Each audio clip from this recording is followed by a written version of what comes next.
Hello అండి. టమాటా పచ్చడి ఈరోజు ఎలా చేయాలో తెలుసుకుందాము. నేనైతే నిన్న టమాటా పచ్చడి చేశానండి. చాలా బాగా వచ్చింది. ఫస్ట్ టమాటా పళ్ళని మనం బాగా క్లీన్ చేసి పెట్టుకుని కట్ చేసి కుక్కర్లో అనేది డిఫరెంట్ ఉందండి పచ్చడి. కుక్కర్లో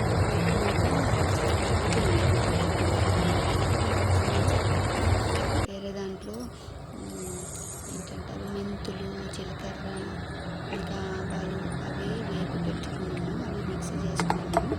మిక్సీ చేసుకుని పక్కన పొడి పెట్టుకున్నాను. తర్వాత ఈ టమాటా పళ్ళు బాగా మగ్గిపోతాయి కదండి. మగ్గిపోయిన దాన్ని కుక్కర్ నుంచి బయటకు తీసి ఇంకా అవి మిక్సీ చేసేసి అటువంటి పేస్ట్లో అలా చేసుకున్నాను. పేస్ట్లో చేసి చాలా మెత్తగా గ్రైండ్ చేసుకోండి. పిక్కలు చాలా టేస్ట్గా బాగుంటుంది. అలా ఒక బౌల్లో తీసుకున్నాను. పిక్కలు అంతా మిక్సీ చేసుకొని ఆ బౌల్లో తీసుకొని ఇప్పుడు నేను ఒక బ్యాండీ పెట్టుకున్నాను. ఒక కళాయి పెట్టుకొని అందులో నువ్వుల నూనె వేసుకున్నానండి. నువ్వుల నూనె వేసుకుంటే పిక్కలు చాలా టేస్ట్గా ఉంటుంది. నువ్వుల నూనెలో అయితే పిక్కలు చాలా టేస్ట్ వస్తుందండి. ఇప్పుడు ఆ నువ్వుల నూనెలో ఇంకా ఆవాలు, కొంచెం అదే మనకి ఎంత కావాలో అంత సరిపడా ఆవాలు, శనగపప్పు ఎంత కావాలో అంత వేసుకొని ఇంకా జీలకర్ర, మినప్పప్పు వేసుకోండి. చాలా టేస్ట్ వస్తుంది.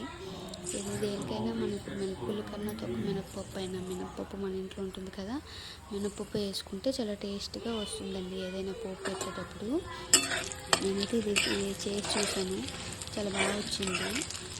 టేస్ట్ కూడా చాలా బాగుందండి. స్టోరేజ్ కూడా ఉంటుంది 1 month వరకు. ఎప్పుడు టమాటా పళ్ళు బాయిల్ చేస్తాను కానీ ఇలా కుక్కర్లో పెట్టి చేయలేదు. నేను ఫస్ట్ టైం ట్రై చేసిన. కానీ చాలా బాగా వచ్చింది. మెత్తగా కూడా ఉడికాయి. బాగుందండి పచ్చడి. ఇంకా అలా వేగిపోయిన తర్వాత అందులో ఎండుమిర్చి, వెల్లుల్లిగడ్డలు ఒలిచి పెట్టుకున్నాను ఒక 25 వరకు. ఆ వెల్లుల్లిగడ్డలు ఇంకా ఆయిల్ అలా ఫ్రై చేసుకున్నాను. వెల్లుల్లిగడ్డలు బాగా ఎర్రగా బ్రౌన్ షేడ్లో వచ్చే వరకు వేపుతాను. అలా నేను తాలింపుకి రెడీ చేసుకుంటున్నాను.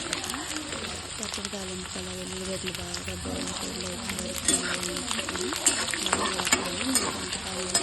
కొన్ని మిరపకాయలు చికెన్ ఎందుకంటే ఆల్రెడీ కుక్కర్లో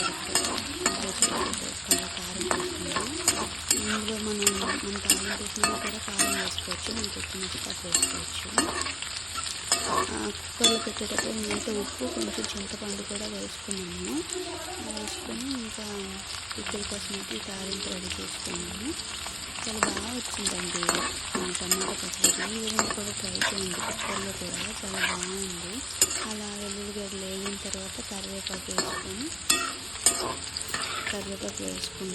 పచ్చడి అంటే ఒకసారి చల్ల ముందు కూడా శీతాకాలంలో ఈ టమాటా పచ్చడి ఉంటే మనకి కర్రీ కూడా అవసరం లేదు. వేడి అన్నంలో పచ్చడి వేసుకుంటే ఇంకా చాలా బాగుంటుంది కదండి. అలాగే నాకైతే బాగా వెంటనే ప్రీవియస్గా బాగుంది కూడా కాదు. అంత మంచిగా వచ్చింది టేస్ట్ అయితే. కరివేపాకు వేసి నేను రెడీ చేసుకున్న పేస్ట్ అంతా